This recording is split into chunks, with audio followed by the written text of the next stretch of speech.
Hey there, I'm Tony DeCopel. This is The Uplift. We got a great show for you, a great cast of characters as well. Among them, these. A man whose life was changed after his family and strangers got him the ultimate holiday gift. What was it? We'll tell you. Also, a nurse credited with saving a patient's life is reconnected with the woman who considers her an angel.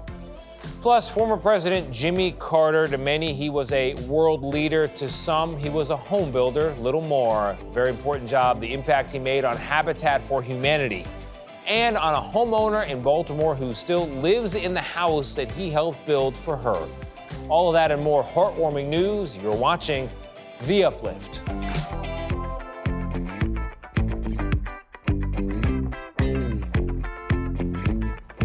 Welcome to The Uplift, the show that lifts you up for at least the next 30 minutes. I like to say you and me as well. And we're going to begin with a story of commitment from former President Jimmy Carter, who died at the age of 100 just after Christmas and was laid to rest this week. Carter was committed to many things, the country, his family, and Habitat for Humanity. And he showed that nothing would stop him from fulfilling his pledge to build homes for those in need.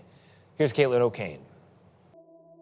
In 2019, President Jimmy Carter showed up to a Habitat for Humanity build site in Nashville, something he had done countless times.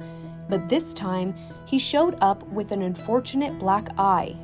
He had fallen the day before and needed 14 stitches. But he kept his commitment to Habitat, a commitment he's held for 35 years. It started in 1984. Mr. Carter happened upon a Habitat build in New York City. He had been volunteering locally in Georgia, and he was up for a conference and jogging in New York City, and he jogged by a build site where some young people were trying to do a Habitat project, and that led to this incredible first week where President Carter, Mrs. Carter, and this group of volunteers slept in a church basement and helped rehab a tenement building on the Lower East Side of Manhattan. And no one had ever seen, a former president of the United States behave like that. That sparked what would become a decades-long partnership with Habitat, which helps homeowners build affordable houses alongside volunteers. Since then, the former president and his wife Rosalind have run the Carter Work Project, an annual home building effort for Habitat. Well, he is legendary for his work ethic, as I think so many people know. And of course, when we're often building a large number of homes, everyone wants to be on the Carter house. And I always warn them that, be careful of what you ask for, because if you're building on the Carter's house, he expects everyone to be working full out. And you don't want to get that steely-eyed, submarine commander glint if you're slacking off. We often joke that there's no competition at a Carter build as long as the Carter's home gets finished first. The Carters have worked with more than 100,000 volunteers in 14 countries, building houses alongside homeowners like Jacqueline Wills in Fort Worth, Texas. They had the houses on this street marked 1 through 10, and ours was number 1, and they called it the Carter House because President Carter himself worked on it. In fact, more than 4,000 families can say they live in a so-called Carter House, built by the former president and first lady. And when the families start weeping with joy, almost invariably we cry as well. It's one of the happiest times for crying that I've ever experienced. The Carters have slept in tents in Mexico, battled the heat in the Philippines, and inspired countless volunteers to join a Habitat build. It's hard to imagine Habitat without President Carter. If you say Habitat for Humanity and did word association, I think 9 out of 10 people would say Jimmy Carter. It's really hard to overstate his impact on Habitat's work, and I think it is that longevity of commitment that he has personally been involved in such a deep way for so long that has made such a big part of it. The Carters' last build was that 2019 project in Nashville. The morning the build was supposed to start, I got a call, and he had a fall, and of course we were terribly anxious. And then I got a note from him, "I'm fine, we're going to keep on going." And he showed up with that bandage over his head, and I think that just drew even more attention to the whole need, the image of then a 95-year-old president continuing to volunteer and build every day despite his injury. It takes a lot of hard work to build a house, let alone thousands. But Mr. Carter wasn't afraid of a little hard work. Every time we've ever been to a place, no matter how hot it was or how long we had to work after hours and so forth to get through, we've always got more out of it than we put into it.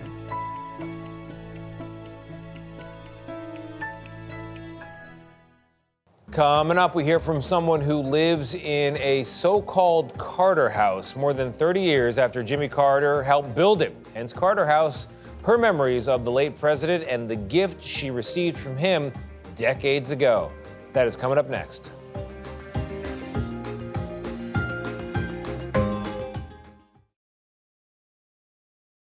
"32 years ago, Sonia Street's life changed and changed forever. She got a brand new home, and the man who helped build it, he lives in her heart forever." Here's Mike Helgren from CBS Baltimore.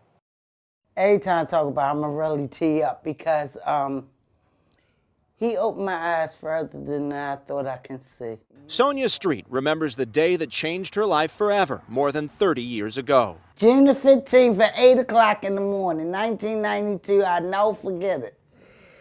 I said, "Oh my God." She said, "Sonia, that's Jimmy Carter, he coming to you." I said, "Oh my God, I really like this man." Street still lives in the same home at 1515 North Gilmore in West Baltimore's Sandtown neighborhood, and the man who once occupied 1600 Pennsylvania Avenue who helped her build it. You're still here. I'm 32 years, I'm still here. I can't leave him alone. He's in my heart, he in this house. So I'm always cherish this. Just the seed that he left me. If he didn't leave me nothing else, he left me a seed in Sandtown to stay here, rehab this house for me. And I'm very, very grateful for it. Here's the late president working in her bedroom window, and that window today. Street's home is filled with memories of former President Jimmy Carter. And this is how, when they finished, they was almost finishing. He was leaving that day, so we took this picture in front of the house. And I still have that Bible today. And her heart is filled with love for the 39th president. When we were standing right outside, I told him on June the 15th, I said, "Thank you for this home, you and Mrs. Carter, and I will never forget this, and I want to be able to travel the world with you, to help. You made me want to help other people." You cross a border between rich people that have everything like we do and people who need a home like these folks. And Habitat is the best avenue I've ever found to cross that border. Carter helped build many homes in East and West Baltimore with Habitat for Humanity, visiting Baltimore again in 2010. And Street was so inspired, she traveled the world building homes for the organization herself, paying it forward. It make me feel good that I'm less fortunate as I am, I can help somebody else. And that's the love that he poured into me, so I'm pouring it out into my world. You've probably heard of a seeing eye dog, but what about a seeing eye horse? Lori Myatt from CBS Texas met a guide horse, that's what they're called, using his strength of sight to help another. A picturesque scene these days for Dakota, Jack Black, and friends at a horse haven just outside of Austin. But it was a long, difficult road to get here. We are so excited to have Dakota and Jack Black as part of the Haven family here. They have fit in so beautifully. These geldings, unlikely compadres at first, are now the best of friends. But to understand their connection, we'll need to go back to the place they met. This is the Fort Worth Humane Society Equine Ranch, where they take care of the larger animals.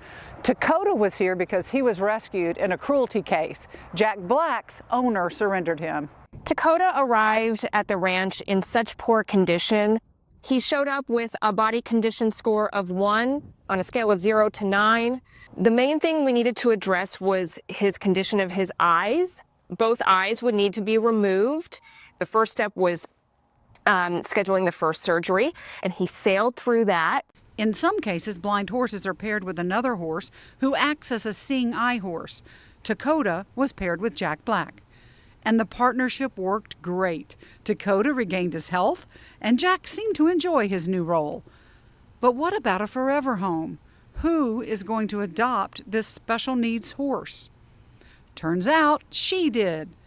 And not only did Kelly De La Torre adopt Dakota, but she took in Jack Black as well. I was on Instagram scrolling, and Southern Living featured a photo of Dakota and Jack Black, and the caption said, "Be still our hearts." And I zoomed in and saw that Dakota was blind, Jack Black was his seeing eye horse, and I knew they were for us.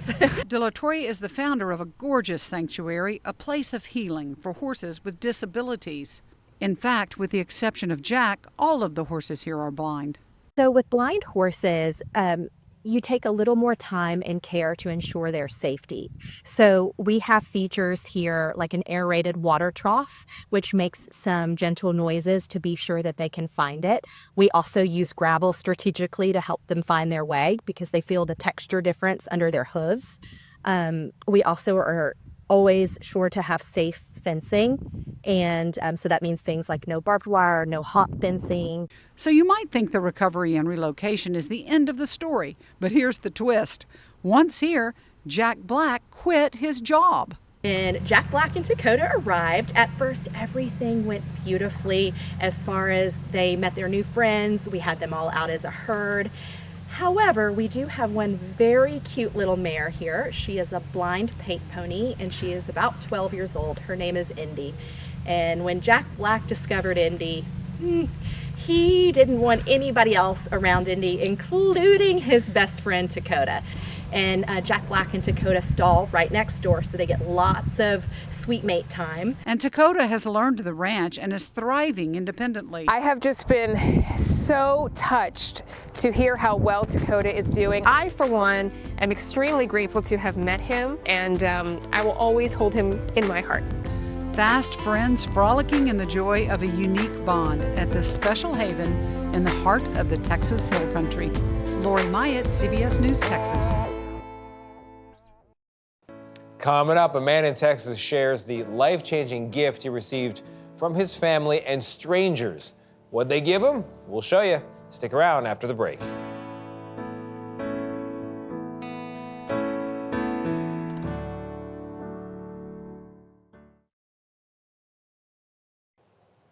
Coming out of the holidays, many of us are enjoying our presents from loved ones. One man in Dallas says he got the ultimate gift, hearing and connection. Here is Lauren Crawford from CBS Texas. Congratulations, this is your day. Sometimes the best gifts come in the smallest boxes. I want to say probably 5 years ago. At least 5 years? Yeah. That's how long it's been since Vernon Smith could hear the laughter and the voice of the people he loves. I could hear people, but I couldn't understand what they were saying. Vernon's wife and daughter entered him into the Livingston Hearing Aid Center's annual Hearing for the Holiday giveaway. The staff was touched by his story. It was Alicia that saw it online, and she tagged me for it, and so I thought, oh wow, I'm going to enter him in there. Vernon Smith was fitted for a custom pair of premium hearing aids that will be covered for the next several years. It wasn't just a prize for Smith and his family, but truly a gift. Button on the hearing aid, either button, and you're going to hear it say restaurant in your ear. Tears of joy run down his face as he received a Christmas miracle. It's a blessing, like he said. We all, constantly struggle to communicate and talk loud enough, and now we can turn the TV down a little bit. Yes. Conversations with family and friends is what Smith says he missed the most. Especially at the holidays, hearing is what connects us to people in the world around us, and so we're super fortunate to be able to give back to members of our local community. Thanks to everybody. Lauren Crawford, CBS News, Texas. Coming up, David Begnaud reconnects a patient with a nurse who she says saved her life 35 years ago.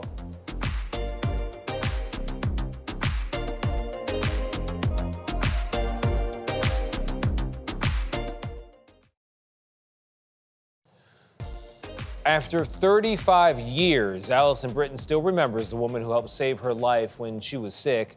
The only problem, she never got to thank that guardian angel. She lost touch with her. That is, until she wrote to our David Begnaud. Dear David, my name is Allison Britton. This past May, during National Nurses Week, I shared on my Facebook my own story, thanking a nurse named Seti, who helped me heal from Guillain-Barré syndrome 35 years ago. Allison Britton from Arkansas wrote to me about a woman she says she has never forgotten. I was hospitalized and completely paralyzed when this debilitating disease struck me. And that is where nurse Seti Prasad comes in. We lost touch after I left the hospital. I would love to give her a hug just one more time and thank her for what she meant to me. We wanted to help. So we found Seti in Temecula, California. And we told her that we would reunite her with Allison over a video chat. But instead, we flew Allison to California. Hello! Hi! How are you? I'm good, how are you? Are you ready? I am ready. What she doesn't know is that you're going to walk right up to her door, and we're going to ring that doorbell, and she's going to come to that door, and it's going to be you. This is a dream come true. I actually visualized that happening. She was my angel and my light in the time that it was so dark. And I was scared and I was lonely, and she and her alone made me think that I was going to be okay. Allison was ready, and Seti was too. Hello, Miss Seti. Hi, David. Are you excited about today? Yes, and a little nervous. It's been years, and she found me. Wow. You'll never know what this means to me, David. This is something that I've really dreamed of for a long time, just to thank her. With Seti seated, I went and told Allison it was time. Okay, you ready? I'm ready. I'm so excited, I can't believe it. She got out of the car and was practically shaking. We walked up the street and we snuck right up to Seti's doorstep and made that call. Seti! Allison! Oh, you are in your garden? Oh my goodness, oh, I cannot believe this. I was so excited to get to Zoom with you. How are you? I'm doing well. Seti. Oh, my little angel, I'm so excited. Where are you? I'm in my house. In Temecula. Shall I answer? Yeah, please. Allison, hold on. Somebody is knocking at the door. I don't know who is this. Oh, it's okay. Go get it. It's okay.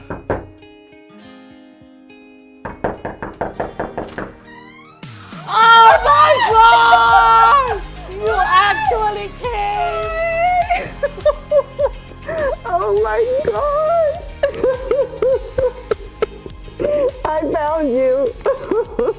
Yes, you did. You haven't changed a bit. I saw David on the window. Oh my God! Oh, surprise! Very surprised. God, Allison.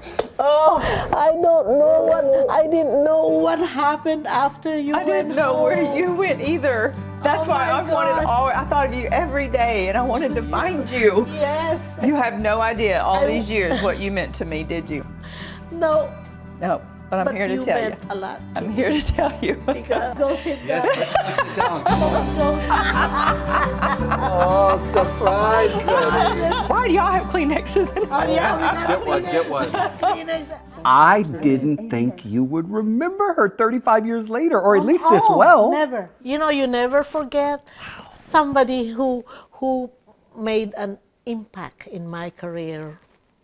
And I had no idea, and I'm thinking I didn't know if I was going to be okay. And every day, Yes, every day you came in and you said know you're that going I to be was okay. so worried, and I said, Allison, come on, just kind of coaching you and reassuring you, you'll be fine. Anytime I'm on duty, I told the head nurse, I want to take care of Allison as one of my patients. But you know, she needed total care. And you allowed me. You allowed me to take care of you, Allison. You were such a light in such a dark time that I was going through. And my mom, as much as she wanted to be there, my dad was so sick. I She was know. trying to work. And she said, Seti is there for you when I can't be. And I knew that. She trusted me. She trusted It's you. so nice, you know, to be trusted by the family. When Allison reached out to me, she said something that stuck with me. She said, I couldn't even close my own eyelids. No. And she said Seti would come in and close them. And you told my producer the same thing. You remember doing that. Huh? And I remember Because the touch. nothing was working. Oh my goodness. Oh, I love you so much. You have the biggest heart of are. anybody. I don't know if thank you you. will ever understand how much you impacted my life. Wow. I'm so honored. And I'm sorry it took I'm me so long honored. to find you. As they reminisced, I realized there's a healing power to relationships. And you know what, friends? It is never, ever too late to say thank you. Everything you hoped it would be? And more. I want to thank you because it has been the thrill of my lifetime to be able to reconnect with that sweet lady. I love that I get to be in her life again. That's very, very special to me. I'm David Begnaud in Temecula, California. That is our show. I hope it brightened your day. I hope it lifted you up. If for some reason it didn't, go ahead and hit play again. Those reruns, totally free. I'm gonna go find some good news.